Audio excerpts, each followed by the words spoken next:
from one powerful trio to another. Next up, we have a team of three passionate designers who took on a deeply meaningful challenge. Let's take a look at how they approached such a complex topic with care and purpose. Please welcome Group Conflict, made up of Juan, James, and P. The mic is yours. Thank you. Thank you.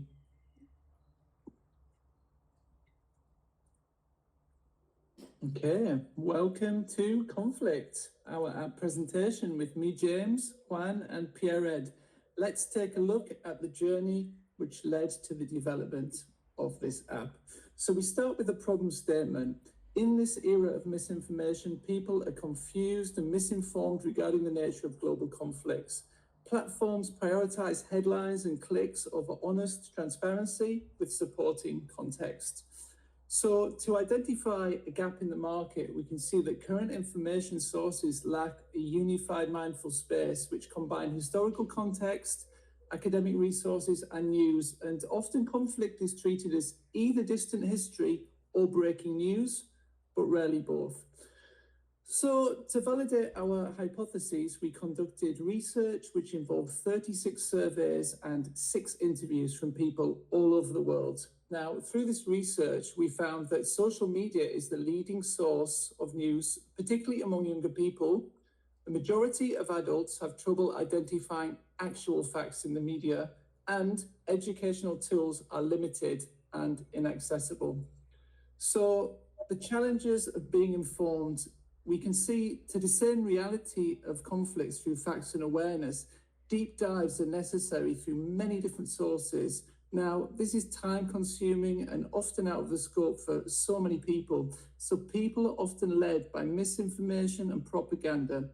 So let's take a look now at 3 individuals who are facing such challenges.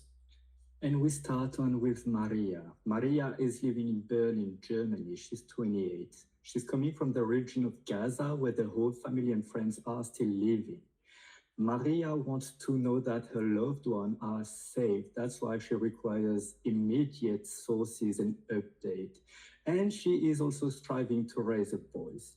She feels extremely close to the conflict, even though she's living thousands of kilometers away from it. We have also Beatriz. She is living in Sao Paulo, but lived for a while actually in Berlin, and she is a friend of Maria. She is 34 years old, and she wants to know what's happening on a global event. So it's really all about what's happening all around the world, but not on a specific conflict. For that, she needs to get the latest news, and she also wants to analyze what the medias are doing, because she is getting really quickly emotional burnouts. That's something she wants to avoid.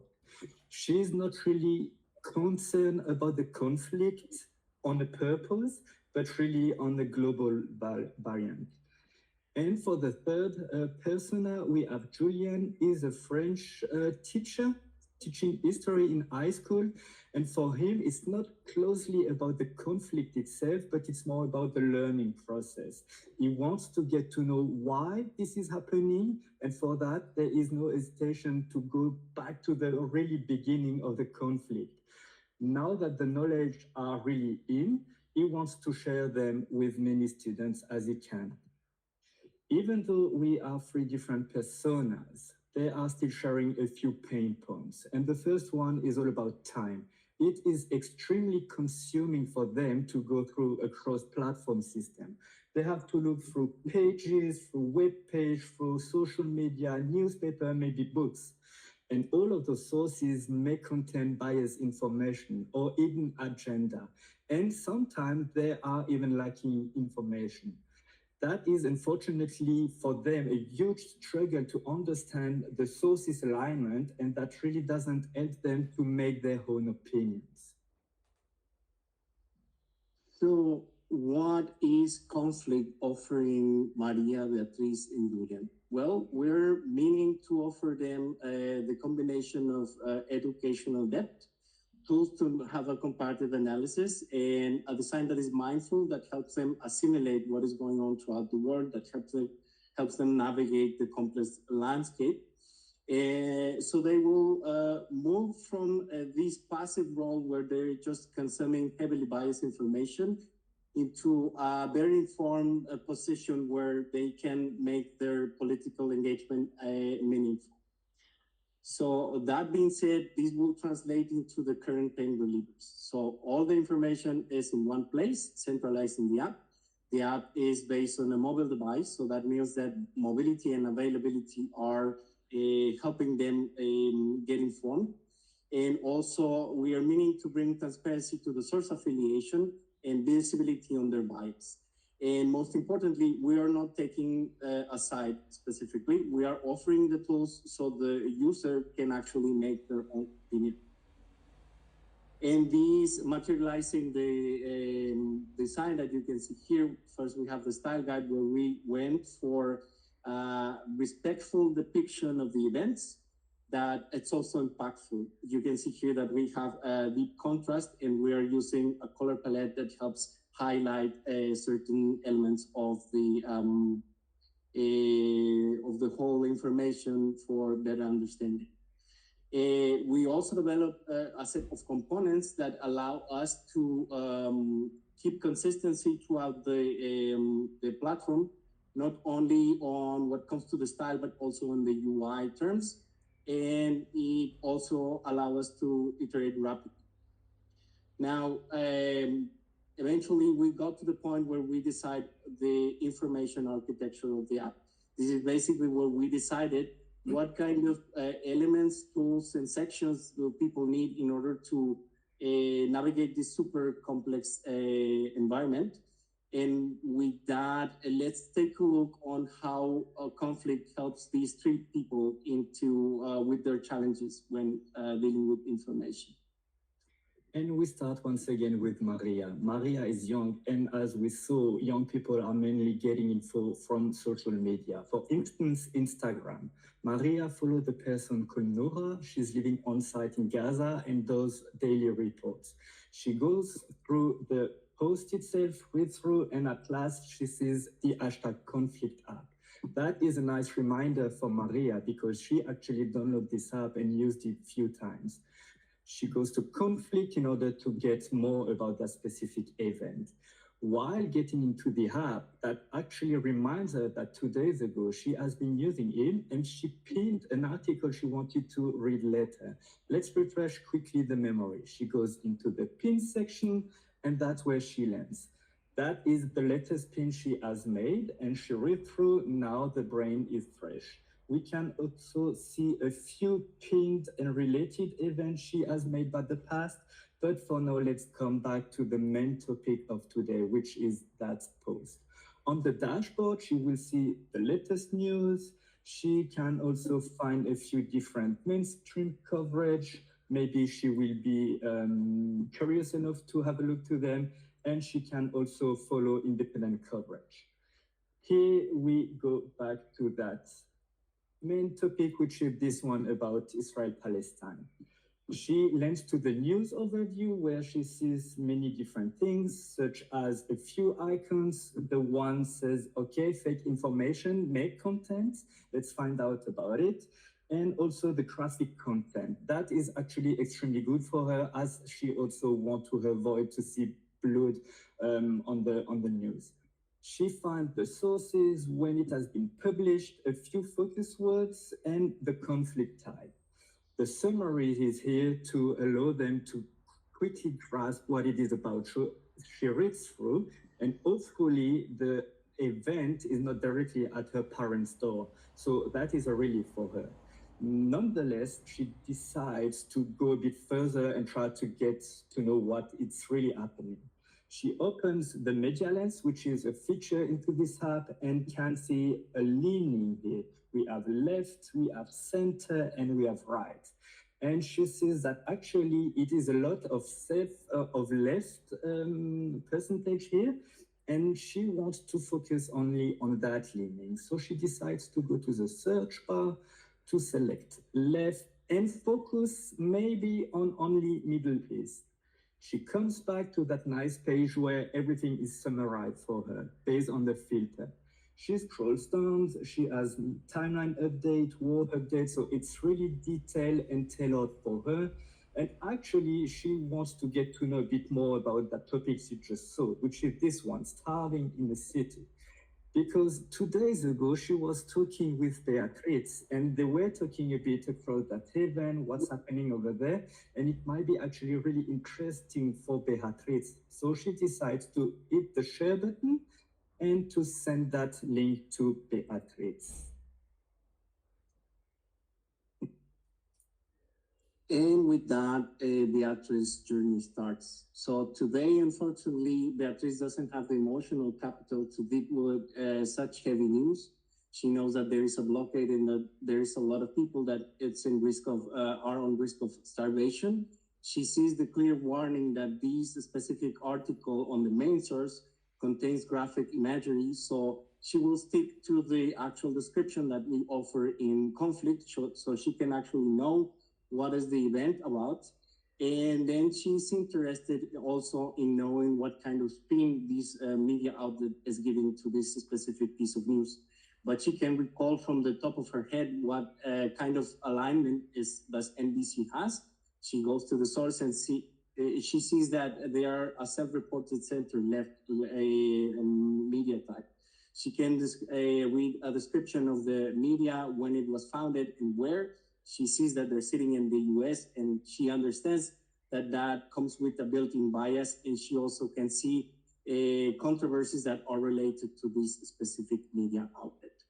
With that in mind, she can now understand that there's a very specific way of interpreting these news, and she takes again a look at the media lens to see what is the coverage like and other sources of news. So there is other ways that these same events are presented throughout the media, but she wants to know more about the Israel-Palestine conflict, so she clicks in the overview.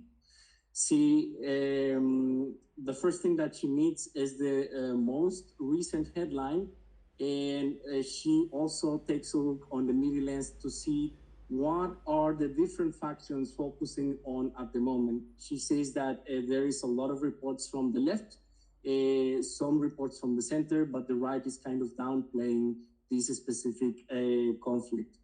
With that in mind, she keeps a look on the rest of the headlines, and she sees that there is some element here that will help people understand what the conflict is about. It's a very concise description, and she understands that that will be very helpful for Julian, who is a teacher and needs to explain things in a accessible way to her students. So she decides to send a share so Julian can download the app as well. That being said, Julian decides to download the app willingly, and he launches the app, arriving at the conflict screen, and then he is part of the onboarding process. So he selects his region, Europe. They want to know why has he chosen the app. So at the moment, he's just curious, clicks next, and then which era of history interests him the most? Well, as a history teacher, his speciality is modern history. So he starts, loads the app, sees the headlines, but for him as a teacher, he's most interested in the map and history sections. So he clicks on map and can see a map of Europe launching because of his onboarding process, but he can also go to anywhere in the world, see the different conflict areas and alter the timeline and find out what was happening in each area of the world depending on which time he picks. Also, there's a search bar in there for easy access. In the history section, we can see that there are conflict timelines which are of great interest to him. So he clicks on Israel-Palestine and then loads a vertical scrolling timeline with all of the history from the conflict between Israel and Palestine. Also, he looks and we can see for each entry is a navigation system with icons of where he can click information, more information on all of the entries, with clickable references at the bottom from sources to verify the information is correct. Also, we have Wikipedia links and a horizontal side-scrolling mode for extra interactivity. Also, he can reverse the timeline. So to start at the oldest point in history of this conflict, the biblical period, he decides he wants to launch that in the side-scrolling mode, and away he goes. With a parallax effect and animations, he's engaged with this and he likes it a lot. And he can also find out more at any point with the same navigation that was witnessed on the vertical timeline, with the Wikipedia links, with the extra information about all the historical events. So this is a secondary feature. And as he clicks that off, he likes the app. It's going to become a great tool for him as a history teacher to share with his students moving forward, and also as a reference tool for himself. So in terms of next steps regarding the app, we would look to calibrate the elements within the platform, test the UX writing, and include a glossary based on usability testing, validate viability, such as news scraping features to integrate the different entries into the app, implement updates on emerging factual events, explore funding sources for development, and also implement a user feedback function to flag contentious information. So thank you so much for watching our presentation. I will open the floor up now to a Q&A session if anyone has any questions. Thank you so much.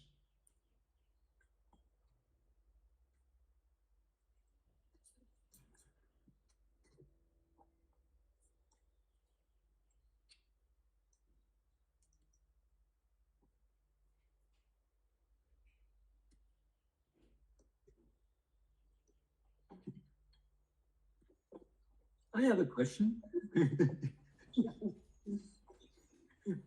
Yeah, Maria, please go ahead. It's gonna be me again. I am just very curious because I understand that when you start this project, you are moved personally by the topic, or maybe I'm wrong. This is my assumption. So, how did you fight your own bias through this process, through the project of, and through the process of building the UX experience and trying to? Because I know that one of your focus is trying to not bias the information you show itself. So how was your own process of fighting the bias as the UX designers? That's a very good question. For me, it was about personally like being grounded, but understanding that actually if all information is presented succinctly and in a non-biased way, truth will reveal itself. So yeah, that's just my take on it. Juan, yeah? And, this is one of the concerns that we had in the beginning because we have a slightly different political leanings. I think that we are not in a position where we're in opposite sides of the spectrum. But one of the mechanisms that we leverage in order to deliver something that wasn't biased is just present all the information. So we're not a news outlet. We're just like a platform that centralizes everything that is going on. You can identify the bias if you see, for instance, the frequency on which one thing is reported or the other, what are the headlines reporting. So it's not our place to take this position of educating people into what is truth and what is false, but we present the elements for them to define what is the current twist that the different political factions are putting on the narrative. Definitely. So you guys said a lot already, and for me it was all about reconnection actually to history and news, because I try to avoid as much as possible TVs, social media, because you don't know what's true and fake nowadays. And I think by bringing and being impartial, you can really allow people to create their own opinions. And actually working those 4 to 5 weeks into that, I'm pretty happy with what we've done so far. And I want to go back to the rhythm of checking news. So just great pleasure also, guys, to have been working with you. A bit off topic, but it was an awesome project. Thank you very much. So we're listening. Hello. Yeah, great work, like awesome design. I just had a question, like, I know you guys must have done a market research. I see that there is a product out there, Ground News, that is almost in principle what you guys have shown here. Not design-wise maybe, but sort of every feature that you guys are showing here is something that I see there as well. So how do you guys think that what is different that you're offering from? First, I can give you like a very concise example that will put things into context and kind of define what is our value proposition as opposed to brand news. The historical element is paramount to understand what is going on. I come from Latin America. Latin America was a colony of Spain. Mexico was a colony of Spain for 300 years. And when you're talking about politics and corruption and whatnot, that's the one thing that people associate with the current state of the country. But if you take into account that we were under like for 300 years in a position where we cannot develop industry, then you start understanding why we are where we are. So I don't think that ground news covers the historical element of news. Of course, it goes to a certain extent to the past. I assume that you can Google, like search for news that happened, I don't know, 3 years ago or 5 years ago. But to the extent that I saw it, it doesn't cover the historical aspect. And we also understand that the historical aspect is not easy to grasp, hence the need to present it in a way that is accessible for people from, I would like to say from all ages, but I wouldn't put like the burden of a 12-year-old kid to try to understand what is going on now in the different conflicts in the different regions, right? It's heavy stuff.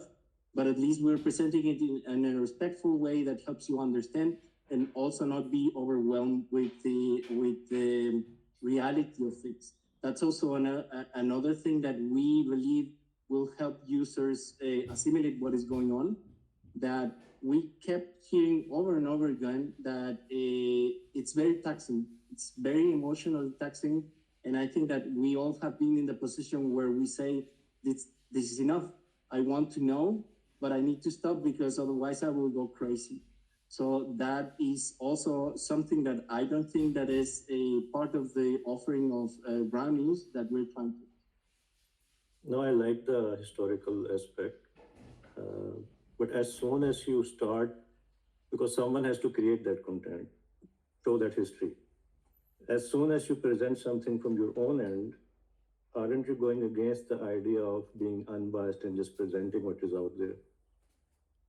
Well, we have something that we believe in. Of course, in the practices, it's complex, and we are aware of that. But there are some things that are now less disputed. We have some numbers that maybe, that's also why we are very keen into presenting different sources. So when we think, for instance, about the Holodomor famine in the Ukraine, or the Bengali famine in India, then we realize that, like history is written by the victims, right? But in the end, there are numbers there that cannot be denied, and that if we present them, at least we give you the opportunity to contrast them, so you can make your own mind. Of course, we know that there is an inherent bias in history as well, that maybe doesn't even necessarily come from us, but from the source that we're using. The thing is, we're just trying to offer as many resources as possible, so you can at least have you can be less blindsided, so to say. No, awesome, and I hope these projects don't just remain design ideas. You guys are able to make it come to life as well. Thank you.